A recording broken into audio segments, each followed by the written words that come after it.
It's like all heaven's watching and all hell's against me, but I feel the winds of change. Arms out, let it take me. Listen, don't be fooled by the way that we look. Hello everyone, my name is Gino Ortiz. I'm from the Philippines.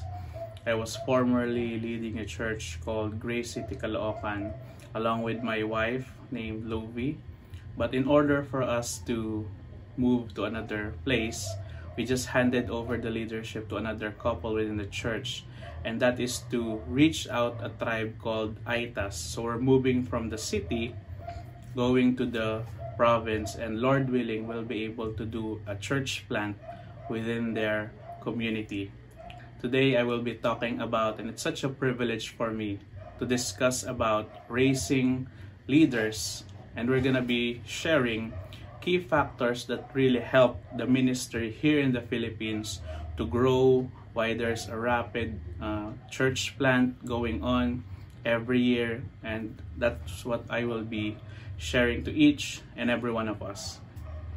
Reading the passage in 2 Timothy chapter 2 verse 1 to 2, it says here, "You then, my child, be strengthened by the grace that is in Christ Jesus, and what you have heard from me in the presence of many witnesses, entrust to faithful men who will be able to teach others also." So this is going to be a key verse where we could get an encouragement about raising leaders or raising sons and daughters in the Lord. In here, Paul is encouraging Timothy to keep the passion, to remain firm, to stand for the truth and with the gospel that is entrusted to him, and that he is also to impart it to the people around him. So I will just highlight two things about what we could learn from this passage. First thing is, if we're going to train leaders, we must do it through deep relationship. The model we see from Paul is that as he trains Timothy alongside with fellow men like Titus and Luke and John Mark, what we see is that he trains them by becoming a father to them. He calls them as his sons in the Lord. If we desire to train strong, compassionate leaders, we must be first fathers to them as we guide them by setting an example to them. Children naturally have an inclination to imitate their parents based on what they observe. And just like Paul himself, he urges his beloved children in the Lord that they are to imitate him as he, Paul himself, imitates Christ. We're able to see that in 1 Corinthians chapter 4, verse 14 until 16, in which it says, "I do not write these things to make you ashamed, but to admonish you as my beloved children. For though you have countless guides in Christ, you do not have many fathers. For I became your father in Christ Jesus through the gospel. I urge you then, be imitators of me." Lots of training for leadership is not going to be done by pointing which direction or where others should go, but it's gonna be done by us preparing the path for others to step in and to follow. If we desire to train leaders, lots of it is gonna be by us setting an example and being a model for others to imitate. Being relational, just like a family, is something that we also observe in one of Paul's letters in 1 Thessalonians chapter 2 verse 7 to 8, in which he says, "But we were gentle among you like a nursing mother taking care of her own children. So being affectionately desirous of you, we were ready to share with you not only the gospel of God, but also our own selves, because you had become very dear to us." And here we see there's a common template in which Paul uses like a parenting or a family term as he trains people, as he trains leaders whom he entrusts also with the gospel, that it may continuously be preached. And what we could learn from it is that it is going to be a responsibility where we do not just clock in like 8 a.m. until 5 p.m. just like what we do in our regular jobs. Because we do not hear parents ever say that to their children. Like, I will take care of you, I will protect you, I will provide and be responsible to our children only when the time is within the working hours. But what we see in our family, especially like in little children, like babies, if they will need you during the time of midnight, you will be there for them. And that's what naturally parents do.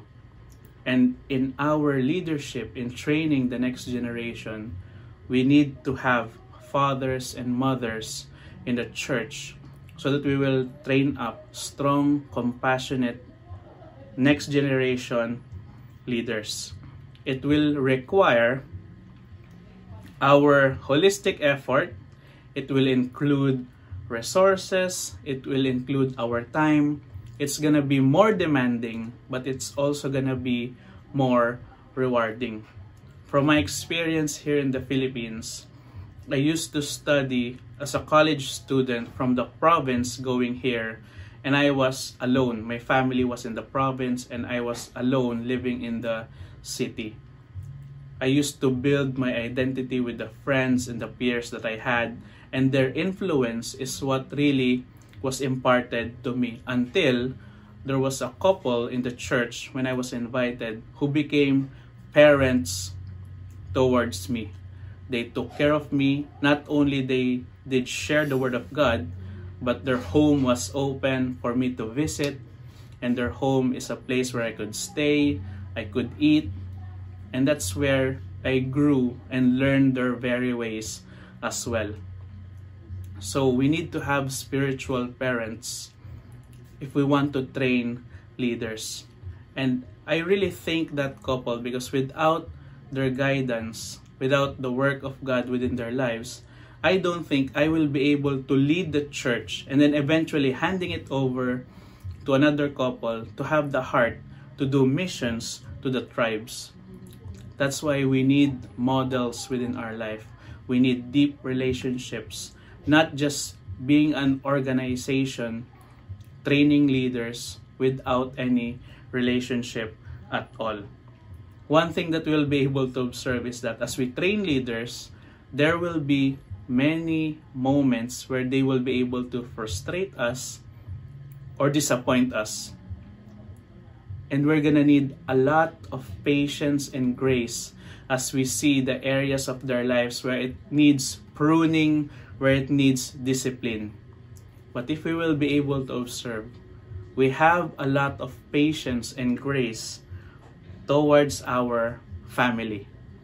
Unlike if it's other people, if they offend us, if they hurt us, it will be easier for us to never associate with them. But with the family, you have a lot of patience, you will have a lot of grace, you will have a lot of understanding.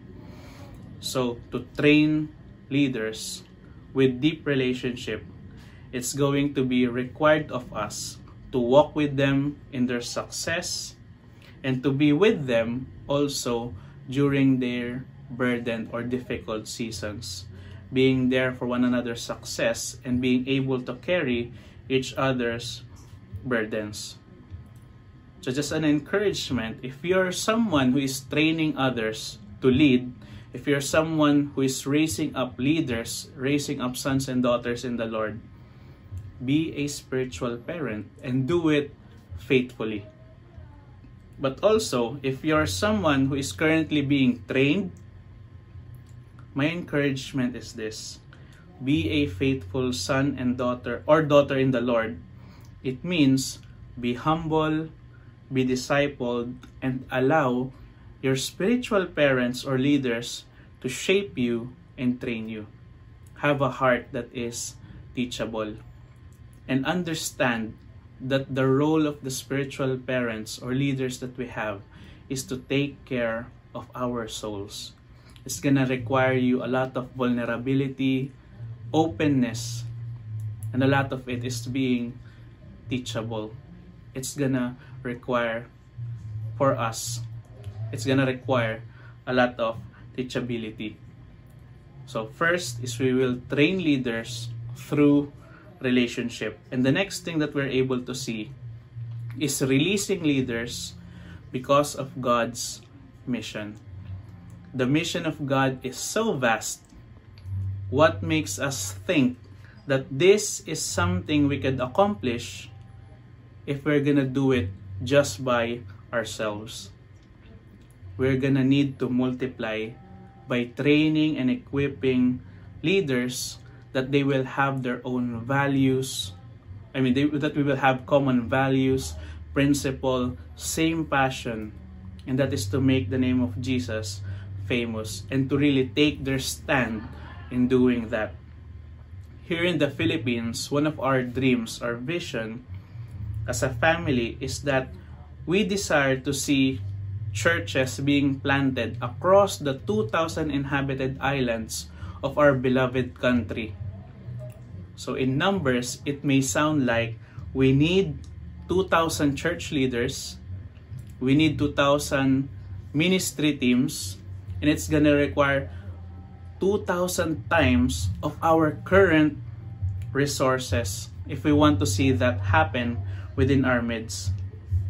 So how will that happen if we're just gonna do it by ourselves in isolation, without partnership, and without training leaders in our country? And this is the aim of why we train and equip leaders. It is not just to keep them tucked in under our guidance, but must also come to a point of releasing them that they may further embrace God's call upon their life. We are leaders, but we do not own them. There will come to a point that we must learn to delegate the task to them and release them that they may embrace God's call upon their very lives. It means give room for others to grow and have the utmost confidence and trust in them. Being a parent means you be the guide which is comforting to those who are stepping up. Just like when our little children are performing on a theater or a stage, the most comforting sight that they will ever see is not when they saw the audience or they saw their teachers, but when they see their parents watching them perform. We need to be there as others step up, but we must be able to release them and delegate the responsibility to them. And that's gonna be a challenge that we may face, is because letting go of authority and allowing others to step up can somehow threaten us in seeing their potential. That's gonna be a challenge that we must really take and break within us if we will not have a generous heart in seeing others succeed in God's calling, in the calling of God upon their lives. Because the thing is, if we fail to delegate, when we fail to give room, it will not draw out the full abilities of those who are being trained, and at the same time, it is poor stewardship to the people that God brings to us. We need to find the balance, not too quickly in delegating responsibilities, lest they become proud, and not too long, lest they become discouraged. So if we will think about it, without raising leaders, how can the gospel be continuously preached? How will the mission continue? In the Philippines, there's 2,000 inhabited islands, but we have a lot of nations, we have a lot of people groups, we have a lot of unengaged people to preach the gospel to. We're gonna need more leaders. It's gonna require us to train more, equip more, and release more of them to do the purpose that God calls them to. Without raising leaders, how can the mission of God continue? Such a reminder, like, we do not live forever. We do not even know if our tomorrow is guaranteed. If we die tomorrow, who will take over the ministry that we are doing? Let's make it a priority to train up and release leaders so that the work of God will continue. Some of us will grow old. It means we will get weaker physically, will not be able to travel to many different areas, climbing mountains, crossing rivers. Physically, we will get weaker. And we cannot even split our bodies to serve at multiple locations unless we multiply by training leaders and equipping them and releasing them to embrace God's call upon their lives. And this is what Paul mentions and charges to Timothy. Entrust to the people the gospel as they also become faithful in teaching it to other people. We must have that kind of generous heart, that we must be willing to entrust and share and equip the lives of other people, that they too will become disciple makers, that they too will be able to lead. That's what we need to do together as a family. We see Paul's example in 1 Corinthians chapter 4, verse 17, in which he says, "That is why I sent to you, Timothy, my beloved and faithful child in the Lord, to remind you of my ways in Christ, as I teach them everywhere in every church." Paul sends his beloved son in the Lord to remind fellow believers. It's like Paul was working in a different place, and in order for the church in Corinth to be reminded of the ways in Christ, he sends his son. He sends a leader whom he has loved and trained so that they will be encouraged and be reminded. And I just want us to have that kind of picture. In the Philippines, we picture the 2,000 inhabited islands. In our nations, how many tribes, how many people, how many cities, and how many places do we have? We're gonna need more leaders to step up, that we will be able to go into those very places. This is our aim in multiplying, having common values, having passion for Christ, and with great integrity for the truth of the gospel, all for the glory of God. So let's do this together as a family. Keep on training and be faithful in raising up leaders or sons and daughters in the Lord as God commands us. God bless you and have a great rest of the day. To find truth and stay sleepless. I know this message I carry in my heart is the deepest. This is my life's purpose, my vision, my thesis. People hated on us, man, said we could never fill arenas, but now I'm ready with enough strength to take them to the cleaners. And while they fade into obscurity, we're hitting the mainstreamers, leave behind the daydreamers.